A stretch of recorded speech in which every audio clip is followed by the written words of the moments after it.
What's up guys, in this tutorial we'll be guiding you on how to set up a Gmail account without a phone number. Now while this is technically possible, it might be difficult depending on your region. Of course, during the process, if you see the phone number filled and you see the skip button, that's easy to do. You can simply click on skip and you'll be able to go forward. But one of the effective ways to try this is to use your mobile settings option. So go over to settings on your Android device, look for passwords and accounts, then you'll need to scroll down to where you can see add account. Once you see add account, you can select Google. Now once you see the sign in option, you need to look at the last option and you'll see create account. Select create account, then you have two options for my personal use, for work or business. So go ahead and choose my personal use, then put in your first name.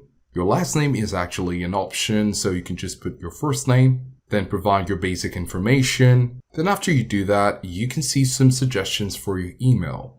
Of course, you could choose from the options they've provided, or you can select your own Gmail address. Then of course, you get to create a password and follow the prompts to finalize the process. Again, if you see the option to put a mobile number, you can click on the skip button if it's available for you. Another option is the family link method. So this is a great method if you're trying to create an account for a child under 13.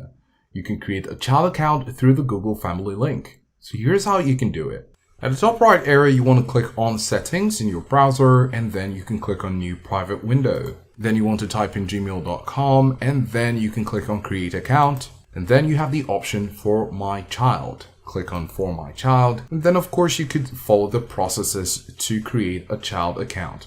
Remember, this method typically uses the parent's existing account for verification rather than requiring a new phone number for the child.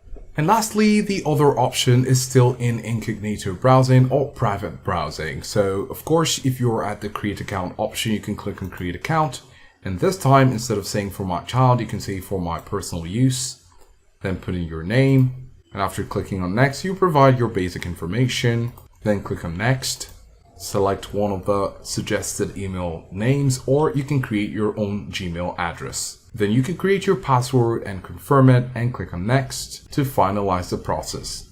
If you're asked to put in a recovery email, try to put in a different email provider such as Outlook or Proton. If you fill in the recovery email field, this tells Google that you have a way to secure the account without a phone, which makes it less likely to force SMS verification. So these are the options to try out if you'd like to create a Gmail account without a phone number.